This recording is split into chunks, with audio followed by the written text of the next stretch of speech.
Hello and welcome back. This is Mick Holly of SBTI. This is the second of 3 videos talking about our financial results mastery course, and in particular how we actually take those financial statements and convert them into a treasure map through which we can get engagement within your organization and also identify hidden treasure within the business. And this is going to allow you to master the language of finance, to communicate value more significantly, to identify meaningful projects, and to get enrollment from all the necessary leaders, because these projects will impact the financial outcomes of the business and really make a difference. So let's get going. I promised you in the last video that we'd show you how to create a treasure map for your business. Very simple, visual, very interactive. And in this video, we'll show you an example of how we went and did that, so you can get an idea of this and you can go and practice this technique yourself. So let's get started. The key building blocks of the treasure map: on the left-hand side, the money-making machine; in the center, the wealth creation engine; and on the right-hand side, we see the 5 chapters of the financial statement story. And sometimes we bundle the clues and treasure into one box, so there are just 4 boxes. In this particular instance, we did a workshop with a company of about $100 million in revenues, an interactive workshop, and you'll see how we actually populated this treasure map. So we're looking to see how revenue flows through gross profit, EBIT, and into retained earnings. The retained earnings go into the equity side of the wealth creation engine as equity fuel. If there is insufficient equity fuel, the king will pull some debt to finance. We use those funds to create investments. Those investments would be in cash, working capital, and other fixed capital and other assets. And those investments work to generate more revenues, more sales, that ultimately turns into more earnings. On the right-hand side, our story, and then at the bottom, the treasure. So we work with this team and we ask them to populate the treasure map. So let's take a look now at what that looks like. So at first blush, this looks rather busy, but just wanted to give you a sense. And you can see the 3 characters. Up on the top right-hand side, you see vanity. On the left there, you see sanity, and also the king. And what was fun about this particular workshop is we separated the participants into 3 teams: Team Vanity, Team Sanity, and Team King. The vanity team all got to wear very flamboyant ties. We gave the Team King some very stern plastic glasses. For the king, we gave everybody a crown. So we had a lot of fun doing that. So now let's zoom in to the money-making machine and take a look at those revenues. Here we notice that the revenues have gone up from $92.7 million in year 1 to $97 million in year 2 and $98 million in year 3. And what's helpful about post-it notes is you can place them to show that growing relationship. As we look down, gross profit, that's bounced around a little bit, as has our EBIT number.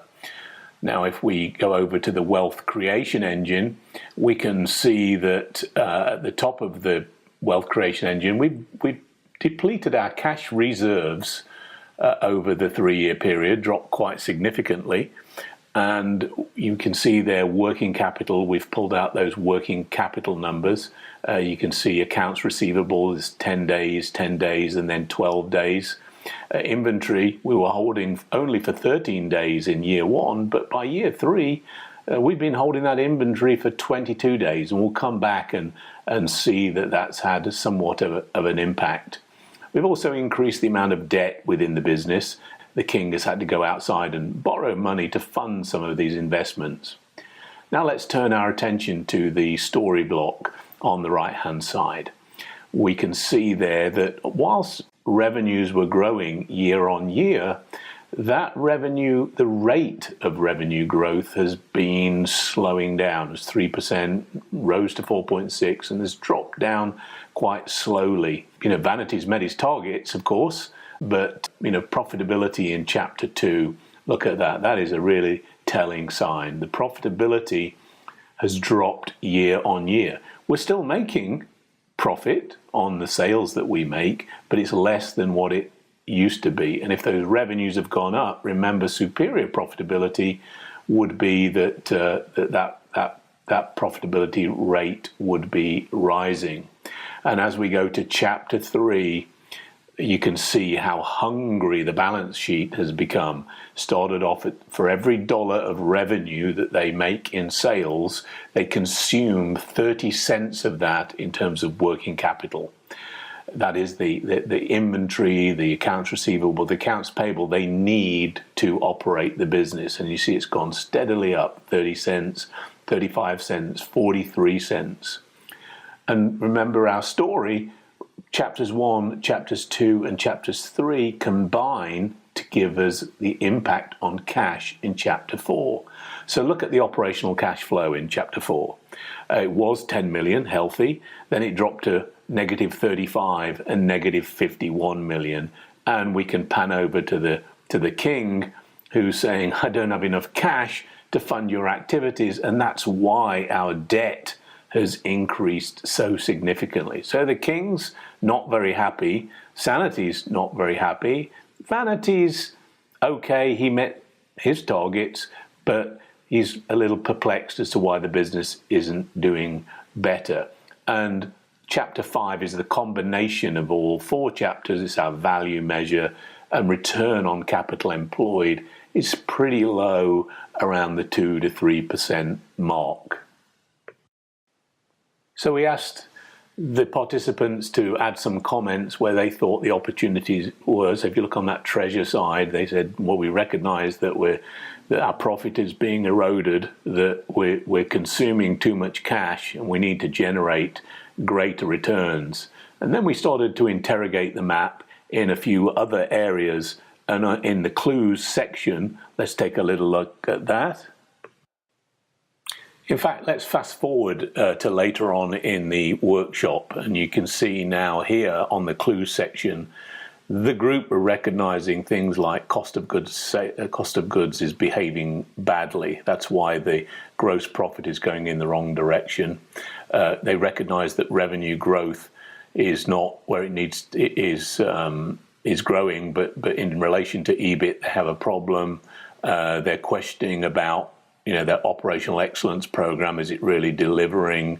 They recognize margin destruction. There's probably something wrong with the supply chain. They wanted to ask, what costs are variable, what costs are fixed, what costs can we work on? And started to get some real understanding and comprehension around how all of these dynamics work together. And then on the treasure side of the map, they recognized that they probably acquired some new customers that were paying more slowly and were making less profit. So they thought that they could focus on the higher profit companies and migrate those low profit customers to a different economic model.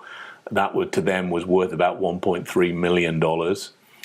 In terms of account management, they felt that customers weren't being serviced well enough, and that's why the working capital was going in the wrong direction, because there were a lot of issues around their billing process. That again, had $750,000 in that area of the business, and they identified ways to generate more cash, and they came up with an idea in terms of an improvement program to really drive some complexity reduction, to reduce the total number of stock keeping units, to have an impact on that inventory challenge.